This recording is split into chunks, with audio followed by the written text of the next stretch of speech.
আসসালামু আলাইকুম। 18 বাংলার সংবাদে সবাইকে স্বাগত জানাচ্ছি। আমি শারমিন সালাম। শুরুতে বিআরবি কেবলস সংবাদ শিরোনাম। নতুন ভাড়ায় চলছে না রাজধানীর বেশিরভাগ গণপরিবহন, আদায় করছে ইচ্ছে মাফিক, না মানলে কঠোর ব্যবস্থা নেওয়ার হুঁশিয়ারি ওবায়দুল কাদেরের। জ্বালানি তেলের মূল্যবৃদ্ধি প্রত্যাহারের দাবি ক্যাবের, প্রতিবাদে বুধবার মহানগর ও শুক্রবার দেশব্যাপী বিক্ষোভ মিছিল সমাবেশের কর্মসূচির ঘোষণা বিএনপির।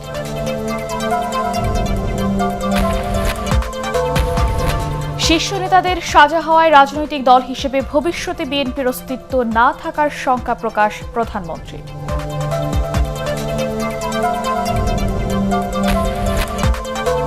দাবি দেওয়া নিয়ে ক্রমেই উত্তপ্ত হচ্ছে বিশ্ব জলবায়ু সম্মেলন। দুর্যোগ মোকাবেলায় বাংলাদেশ এখন সারা বিশ্বে উদাহরণ, দাবি সাইমা ওয়াজেদের।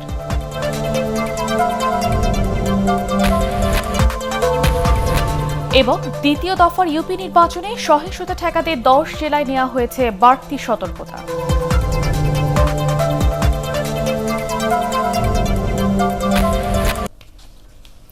শুনছিলেন বিআরবি কেবলস সংবাদ শিরোনাম। এবারে বিস্তারিত। নতুন নির্ধারিত ভাড়ায় চলছে না রাজধানীর বেশিরভাগ গণপরিবহন, ফলে যে যার মতো করে যাত্রীদের কাছ থেকে আদায় করছে ভাড়া। এতে ক্ষুব্ধ সাধারণ মানুষ। এখনও বাসগুলোতে টাঙানো হয়নি নতুন ভাড়ার তালিকা, তবে দূরপাল্লার বাসে নতুন ভাড়া দিয়েই যাত্রীরা গন্তব্যে যেতে পারছেন। ইমদাদুল্লাহ বাবুর রিপোর্ট। পরিবহন মালিকদের সাথে আলোচনা করে রোববার নতুন ভাড়া নির্ধারণ করে দেয় বিআরটিএ, কিন্তু সে অনুযায়ী ঢাকা মহানগরীতে চলছে না গণপরিবহন। রাজধানীতে মিনি বাসের জন্য সর্বনিম্ন ভাড়া 8 টাকা এবং বড় বাসের জন্য 10 টাকা নির্ধারণ করা হয়, কিন্তু যাত্রীদের অভিযোগ ফার্মগেট থেকে আসাদ গেটের ভাড়া নেওয়া হচ্ছে 30 টাকা।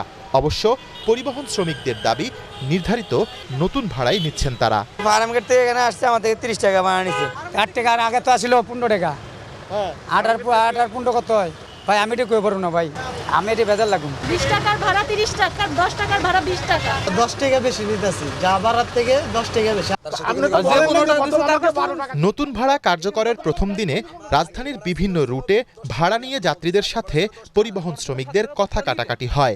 যাত্রীদের অভিযোগ সরকার নির্ধারিত ভাড়ার কয়েক গুণ বেশি দাবি করছে পরিবহন শ্রমিকরা। মাগুরা যাবো, আগে 400 টাকায় গেছি, এখন মাগুরা 600 টাকায় যাচ্ছে। ওনারা যাচ্ছে এসি গাড়িতে, এসি গাড়ির ভাড়া মনে করেন 36 সিটের এসি, ওই ভাড়া মনে করেন 600 টাকা 700 টাকা করেছে গভর্নমেন্ট, আমরা তো মনে করেন 600 টাকা রাখলাম। নতুন ভাড়া অনুযায়ী কিলোমিটার প্রতি দূরপাল্লার বাসে 1 টাকা 80 পয়সা ও মহানগরে 2 টাকা 15 পয়সা এবং মিনি বাসে 2 টাকা 5 পয়সা নির্ধারণ করা হয়েছে। যাত্রীরা বলছেন নতুন নির্ধারিত ভাড়া তাদের কাছে বোঝা হয়ে দাঁড়িয়েছে। আমরা খেটে খাওয়া মানুষ, আমাদের ইনকাম নাই, আমি নিত্য প্রয়োজনীয় জিনিসে অনেক দাম বৃদ্ধি, তারপর বাস ভাড়া বাড়াইলে আমাদের অনেক সমস্যা হয়ে যায়। সব কিছু দাম বেশি, বাসে ভাড়া বেশি, সেই হিসেবে তো চাকরি বেতন টাকা বাড়াইতে হবে। ডিজেল চালিত পরিবহনের ভাড়া বাড়লেও সিএনজি চালিত বাসের ভাড়া অপরিবর্তিত রয়েছে, কিন্তু সোমবার রাজধানীতে সিএনজি চালিত কোনো বাস দেখা যায়নি। নতুন ভাড়া কার্যকর তদারকি করতে ছিল না বিআরটিএর কোনো ভ্রাম্যমাণ আদালতও। জ্বালানি তেলের দাম বৃদ্ধির কারণে বেড়েছে গণপরিবহনের ভাড়া, আর গণপরিবহনের ভাড়া বাড়ায় যাত্রীদের মাথায় চিন্তার ভাঁজ। কিভাবে এই ভাড়ার টাকা জোগান হবে, আয় না বাড়ায় এই নিয়ে চিন্তিত সবাই। তাই যত দ্রুত সম্ভব ভাড়া কমানো যায় কিনা এ ব্যাপারে সরকারের পদক্ষেপ কামনা করেছেন সাধারণ মানুষ। ইমদাদুল্লাহ বাবু, এটিএন বাংলা, ঢাকা। নির্ধারিত ভাড়া আদায়ের প্রতিশ্রুতি ভঙ্গ করলে পরিবহন মালিক সমিতির বিরুদ্ধে সরকার কঠোর ব্যবস্থা নিতে বাধ্য হবে বলে হুঁশিয়ারি করেছেন সড়ক পরিবহন ও সেতুমন্ত্রী ওবায়দুল কাদের। তার রাজধানীর বাসভবনে ব্রিফিংয়ে তিনি বলেন, গ্যাস, অকটেন ও পেট্রোল চালিত যানবাহনের ক্ষেত্রে বর্ধিত ভাড়া প্রযোজ্য নয়। ট্রাক ও কাভার্ড ভ্যানের ধর্মঘটের বিষয়ে স্বরাষ্ট্রমন্ত্রী সংশ্লিষ্টদের সাথে আলাপ আলোচনার মাধ্যমে সমাধানের উদ্যোগ নিচ্ছেন বলেও জানান ওবায়দুল কাদের। এ সময় বিএনপি নেতাদের বক্তব্যের জবাবে তিনি বলেন, দেশে বর্তমানে ভয়ঙ্কর কোনো পরিস্থিতি নেই, তবে সাম্প্রদায়িক অপশক্তি ও অনিয়মকারীদের বিরুদ্ধে কঠোর অবস্থানে রয়েছে সরকার। বর্ধিত এ ভাড়া জনজীবনে, বিশেষ করে নিম্ন মধ্যবিত্ত সাধারণ মানুষের উপর চাপ ফেলবে। পরিবহন মালিক শ্রমিকদের আমরা একটা বিষয় স্মরণ করিয়ে দিতে চাই, নির্ধারিত ভাড়ার অতিরিক্ত ভাড়া যেন যাত্রী স্বজনের কাছ থেকে কোনোভাবে আদায় না করা হয়। এ ব্যাপারে প্রতিশ্রুতি ভঙ্গ করলে জনস্বার্থে সরকার কঠোর ব্যবস্থা নিতে বাধ্য হবে। জ্বালানি তেলের মূল্য বৃদ্ধি প্রত্যাহারের দাবি জানিয়েছে ভোক্তা অধিকার সংগঠন consumers association of Bangladesh cab. রাজধানীতে এক ভার্চুয়াল আলোচনা সভায় সংগঠনটির সভাপতি গোলাম রহমান বলেন, ভর্তুকি দিয়ে হলো জ্বালানি তেলের দাম সহনীয় পর্যায়ে রাখা উচিত ছিল। ক্যাব সদস্যরা জানান, গত বুধবার ডিজেলের দাম লিটারে 15 টাকা বাড়ানো হয়েছে, তা দেশের ইতিহাসে সর্বোচ্চ বলেও মনে করেন তারা। ভবিষ্যতে জ্বালানি তেলের মূল্য না বাড়ানোর দাবিও জানানো হয়। ফিরে যেতে পারি সাধারণ মানুষের কল্যাণে, জনস্বার্থে এই যে মূল্য বৃদ্ধির আদেশ তা প্রত্যাহার করবেন এবং প্রত্যাহার করে এই সিদ্ধান্তের পরবর্তীতে বাস ভাড়া, নৌযান ভাড়া এসব বৃদ্ধির যেসব সিদ্ধান্ত নেওয়া হয়েছে সেসবও বাতিল করবেন। জ্বালানি তেলের মূল্য বৃদ্ধির প্রতিবাদে 2 দিনের কর্মসূচি ঘোষণা করেছে বিএনপি। আগামী বুধবার মহানগর ও শুক্রবার দেশের সব জেলায় বিক্ষোভ মিছিল সমাবেশ পালন করবে দলটি। জাতীয় প্রেসক্লাবের প্রতিবাদ সমাবেশে দলের মহাসচিব কর্মসূচির ঘোষণা দিয়ে বলেন, সরকার নিজেদের পকেট ভারী করতেই অযৌক্তিকভাবে জ্বালানি তেলের দাম বাড়িয়েছে। আরও জানাচ্ছেন মইনুল হাসান। ডিজেল ও কেরোসিনের দাম বাড়ানোর প্রতিবাদে জাতীয় প্রেসক্লাবের সামনে বিক্ষোভ সমাবেশ করে ঢাকা মহানগর বিএনপি। রাজধানীর বিভিন্ন এলাকা থেকে নেতাকর্মীরা এতে যোগ দেয়। বিএনপি মহাসচিব সহ সিনিয়র নেতারা বলেন, নিত্যপণ্যের ঊর্ধ্বগতিতে মানুষ এমনিতেই দিশেহারা, তার উপর আবারও জ্বালানি তেলের দাম বাড়ানোয় সাধারণ মানুষের ভোগান্তি আরও বাড়বে। দাম বৃদ্ধির প্রতিবাদে রাজধানী ছাড়া সারা দেশে 2 দিনের বিক্ষোভ কর্মসূচি দেয়া হয়। এই বৃদ্ধি আমরা মানি না। বাংলাদেশের জনগণ বর্ধিত বাস ভাড়া দেবে না। পরপর 2 বার পকেট কাটলো জনগণের। একবার পকেট কাটছে এই ডিজেল, কেরোসিনের এবং এলপিজির দাম বাড়িয়ে দিয়ে, দ্বিতীয়বার পকেট কাটলো এই ভাড়া বাড়িয়ে দিয়ে। আগামী 10 তারিখে দেশের মহানগরগুলোতে ঢাকা বাদ দিয়ে এই জ্বালানি তেল ও নিত্য প্রয়োজনীয় দ্রব্যের বিরুদ্ধে প্রতিবাদ সমাবেশ অনুষ্ঠিত হবে এবং 12 তারিখে সমস্ত জেলা সদরগুলোতে বিক্ষোভ সমাবেশ অনুষ্ঠিত হবে। মির্জা ফখরুল আরও অভিযোগ করেন, প্রশাসন থেকে শুরু করে সব ক্ষেত্রে নৈরাজ্য চলছে।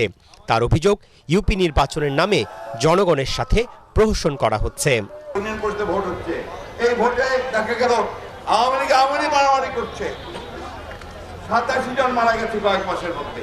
রায় দেয়নি সুপ্রিম কোর্টে, তার আগেই তার মৃত্যুদণ্ড কার্যকর করার জন্য কাজ শুরু করে দিয়েছে। কয়েকদিন আগে 2 জনকে মৃত্যুদণ্ড দিয়ে দিয়েছে তার আপিল বিভাগের রায় না আসার আগেই। সমাবেশ থেকে অভিযোগ করা হয়, বেগম খালেদা জিয়া গুরুতর অসুস্থ হওয়ার পরও তাকে উন্নত চিকিৎসার জন্য সরকার বিদেশে যেতে দিচ্ছে না। মইনুল হাসান, এটিএন বাংলা, ঢাকা। বিশ্ব জলবায়ু সম্মেলনের খবর।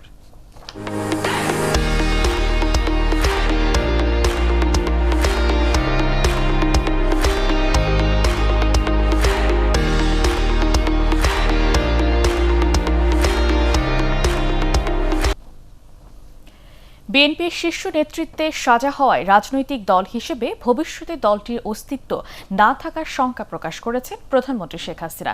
সাজাপ্রাপ্ত আসামিদের দ্বারা পরিচালিত দলটি কখনোই জনগণের আশা আকাঙ্ক্ষা পূরণ করতে পারে না বলেও মনে করেন প্রধানমন্ত্রী। লন্ডনে কুইন এলিজাবেথ সেন্টারে যুক্তরাজ্যে বসবাসরত প্রবাসী বাংলাদেশিদের দেয়া এক নাগরিক সংবর্ধনায় ভার্চুয়ালি যুক্ত হয়ে এসব কথা বলেন প্রধানমন্ত্রী।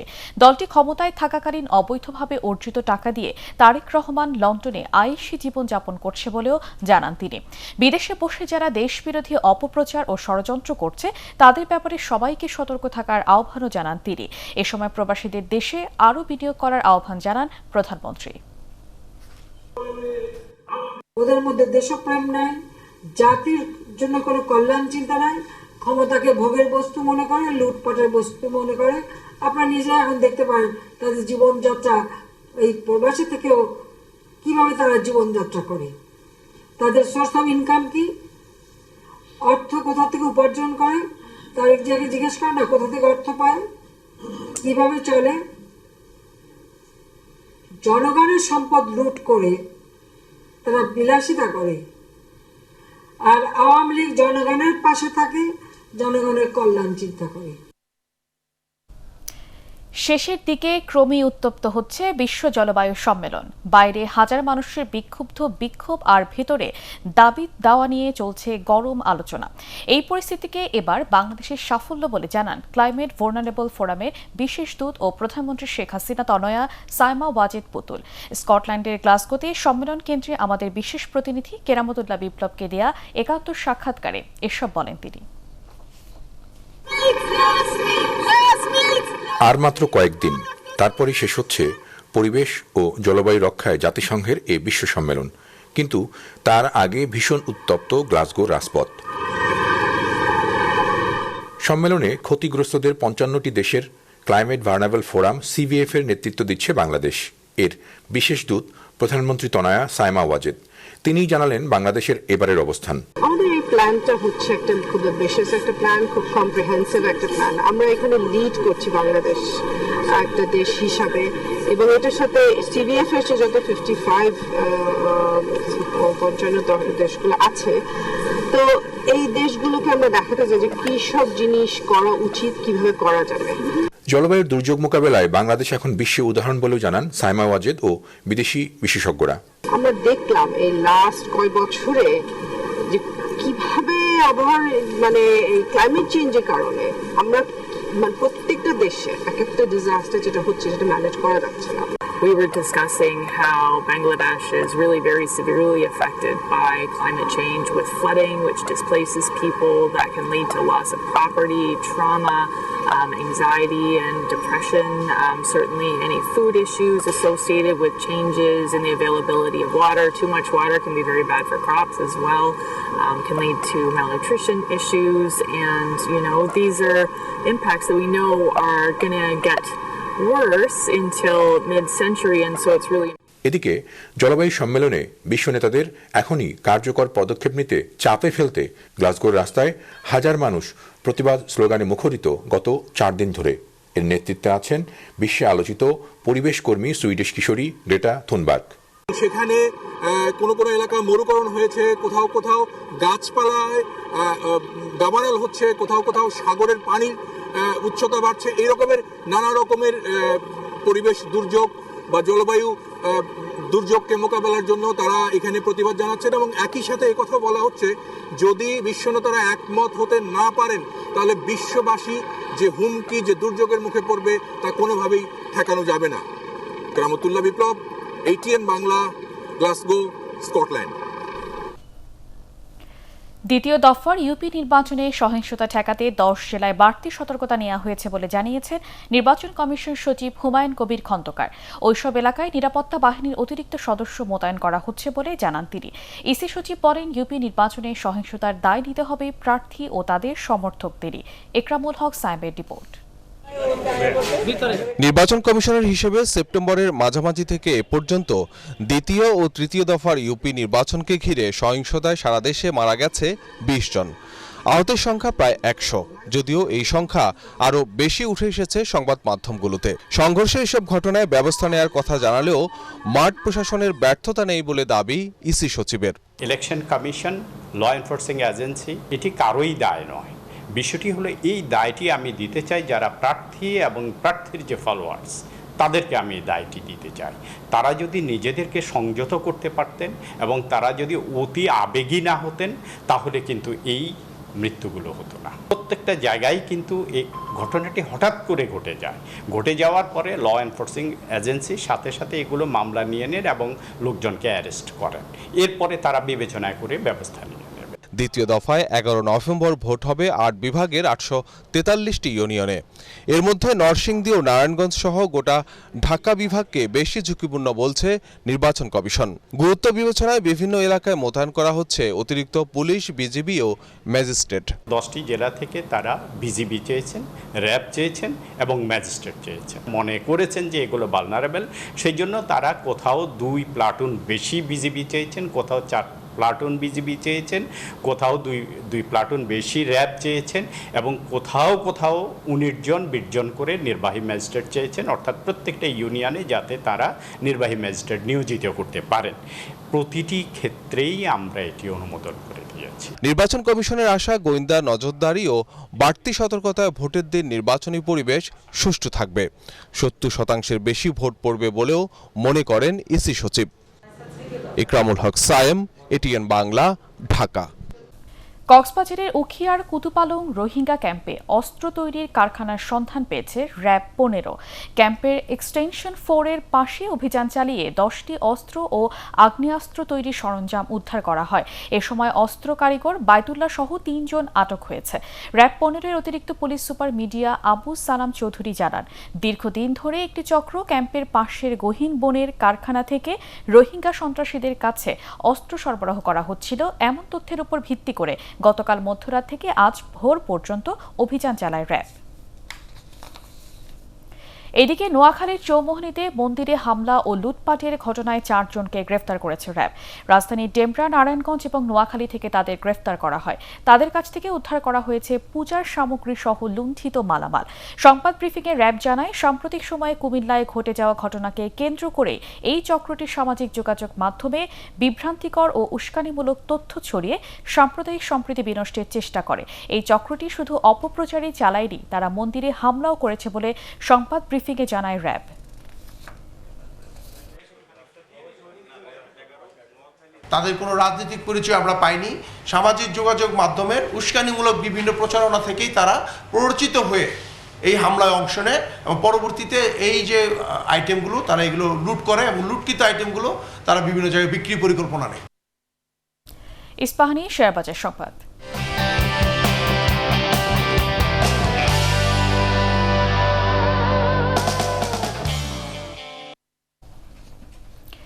পুঁজিবাজারে তালিকাভুক্ত 4 কোম্পানির পরিচালনা পর্ষদ সভা আজ অনুষ্ঠিত হবে। কোম্পানিগুলো হলো ওরিয়ন ফার্মাসিউটিক্যালস, ওরিয়ন ইনফিউশন, ই জেনারেশন লিমিটেড এবং ইস্টার্ন কেবলস লিমিটেড। বিকেল 4টায় ওরিয়ন ফার্মা, 3টায় ওরিয়ন ইনফিউশন ও ই জেনারেশন লিমিটেড এবং 3:30টায় ইস্টার্ন কেবলস লিমিটেডের সভা শুরু হবে। সভায় ওরিয়ন ফার্মা, ওরিয়ন ইনফিউশন ও ইস্টার্ন কেবলসের সমাপ্ত হিসেব বছরে আর্থিক প্রতিবেদন পর্যালোচনা করে বিনিয়োগকারীদের জন্য ডিভিডেন্ড ঘোষণা করা হবে। এছাড়া প্রকাশ করা হবে ই জেনারেশনের প্রথম প্রান্তিকের অনিরীক্ষিত আর্থিক প্রতিবেদন। আল আরাফা ইসলামী ব্যাংক অর্থ সংবাদ।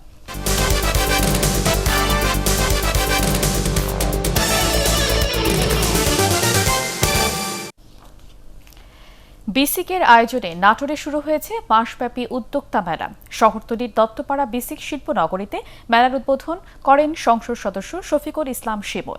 জেলা প্রশাসক শামীম আহমেদ ও বিসিকের আঞ্চলিক পরিচালক রেজাউল আলম সহ শিল্প মালিকরা অনুষ্ঠানে উপস্থিত ছিলেন। বিভিন্ন জেলার অর্ধশত প্রতিষ্ঠান তাদের পণ্য নিয়ে মেলায় অংশ নিয়েছে। আন্তর্জাতিক সংবাদ।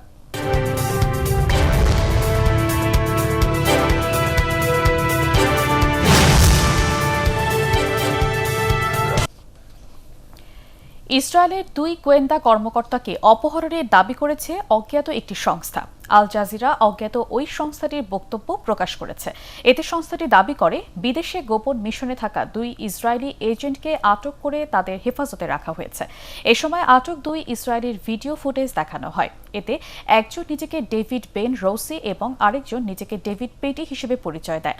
সংগঠনটি এর আগে গত সেপ্টেম্বরেও 2 ইসরায়েলি সেনাকে অপহরণের দাবি করেছিল, তবে এ ব্যাপারে ইসরায়েল এখনো পর্যন্ত কোনো মন্তব্য করেনি। জার্মানি ভূমধ্যসাগর থেকে নারী ও শিশু সহ 800 অভিবাসীকে উদ্ধার করেছেন নিরাপত্তা বাহিনীর সদস্যরা। কয়েকদিন ধরে একটি ছোট জাহাজে সাগরে ভাসমান অবস্থায় থাকার খবর পেয়ে কর্তৃপক্ষের অনুমতি নিয়ে একটি মানবিক জাহাজে তাদের উদ্ধার করা হয়। দাতব্য সংস্থা সিআই জানিয়েছে, এদের উদ্ধারের পর করোনা সংক্রমণ এড়াতে বয়স্ক শিশুদের আলাদা করে কোয়ারেন্টাইনে নেওয়া হয়েছে। ইতালির সেভ দ্য চিলড্রেনের কর্মকর্তারা জানিয়েছেন, উদ্ধার হওয়া অভিবাসীরা মিশর, পশ্চিম আফ্রিকা ও মরক্কো থেকে জার্মানি পৌঁছেছেন। সন্ধানী লাইফ ইন্স্যুরেন্স কোম্পানি লিমিটেড বাণিজ্য সংবাদ।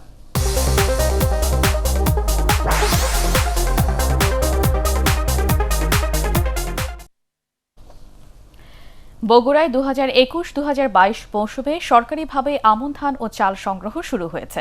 ভিডিও কনফারেন্সের মাধ্যমে বগুড়ার সদর এলএসডিতে সংগ্রহ অভিযান উদ্বোধন করেন খাদ্যমন্ত্রী সাধন চন্দ্র মজুমদার। এই উপলক্ষে আলোচনা সভায় বক্তব্য রাখেন জেলা প্রশাসক জিয়াউল হক, জেলা খাদ্য নিয়ন্ত্রক আশরাফুজ্জামান ও সদর উপজেলা চেয়ারম্যান আবু সুফিয়ান শফিক। এবার সরাসরি কৃষকের কাছ থেকে 27 টাকা কেজি দরে ধান ও 40 টাকা কেজি দরে চাল ক্রয় করা হচ্ছে।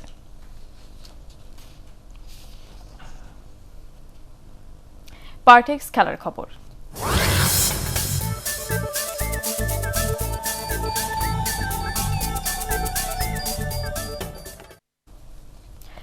চূড়ান্ত হল টি-20 বিশ্বকাপের 4 সেমিফাইনালিস্ট। গ্রুপ চ্যাম্পিয়ন হয়ে শেষ 4 নিশ্চিত করেছে পাকিস্তান আর England. Group runners up Australia ও নিউজিল্যান্ড 10 নভেম্বর আবুধাবিতে প্রথম সেমিতে মুখোমুখি হবে ইংল্যান্ড ও নিউজিল্যান্ড, আর দ্বিতীয় সেমিতে দুবাইয়ে 11 নভেম্বর পাকিস্তান খেলবে অস্ট্রেলিয়ার বিপক্ষে। 14 নভেম্বর বিশ্বকাপের ফাইনাল হবে দুবাইয়ে। বঙ্গবন্ধু শেখ মুজিবুর রহমানের কনিষ্ঠ পুত্র শেখ রাসেলের স্মৃতি স্মরণে আগামীকাল থেকে পল্টন ময়দানে শুরু হচ্ছে শেখ রাসেল স্মৃতি অনূর্ধ্ব 15 ফুটবল টুর্নামেন্ট। এই উপলক্ষে রাজধানী বেইলি রোডের মন্ত্রীপাড়ায় এক সংবাদ সম্মেলনের আয়োজন করা হয়। শেখ রাসেল স্পোর্টস একাডেমি আয়োজিত এই সংবাদ সম্মেলনে বক্তব্য রাখেন সভাপতি আহমেদ আসিফুল হাসান, সহসভাপতি হাবিব শেখ ও কামরুন্নেসা আশরাফ দিনা। এ সময় সংগঠনটির প্রতিষ্ঠাতা শাহজাহান কবির উপস্থিত ছিলেন। লিভারপুলকে স্তব্ধ করে দিয়ে ইংলিশ প্রিমিয়ার লিগে জয় তুলে নিয়েছে ওয়েস্ট হ্যাম ইউনাইটেড। 3-2 গোলে জিতে পয়েন্ট টেবিলে 3-এ উঠে এসেছে ডেভিড ময়েসের দল। খেলায় 4 মিনিটে আলিসন বেকারের আত্মঘাতী গোলে এগিয়ে যায় ওয়েস্ট হ্যাম। এরপর 41 মিনিটে লিভারপুলকে সমতায় ফেরান ট্রেন্ট আলেকজান্ডার আর্নল্ড। তবে পাবলো ফোর্নালস আর কার্ট জুমার গোলে 74 মিনিটের মধ্যে 3-1 গোলে এগিয়ে যায় স্বাগতিক দল। ওরিগি ইয়র্গন ক্লপের দলকে খেলায় ফেরার আভাস দিলেও শেষ মুহূর্তে সাদিও মানে সহজ সুযোগ নষ্ট করলে পরাজয় নিয়ে মাঠ ছাড়ে লিভারপুল।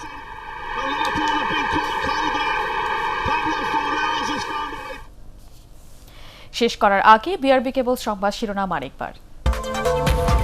নতুন ভাড়ায় চলছে না রাজধানীর বেশিরভাগ গণপরিবহন, আদায় করছে ইচ্ছে মাফিক, না মানলে কঠোর ব্যবস্থা নেওয়ার হুঁশিয়ারি ওবায়দুল কাদেরের।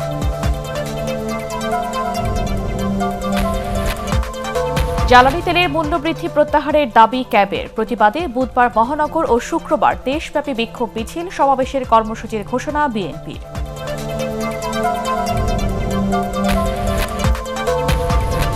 শীর্ষ নেতাদের সাজা হওয়ায় রাজনৈতিক দল হিসেবে ভবিষ্যতে বিএনপির অস্তিত্ব না থাকার শঙ্কা প্রকাশ প্রধানমন্ত্রী।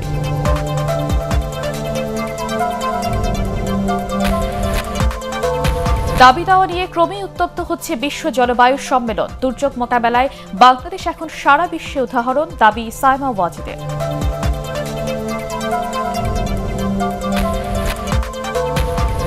এবং দ্বিতীয় দফার ইউপি নির্বাচনে সহিংসতা ঠেকাতে 10 জেলায় নেওয়া হয়েছে বাড়তি সতর্কতা।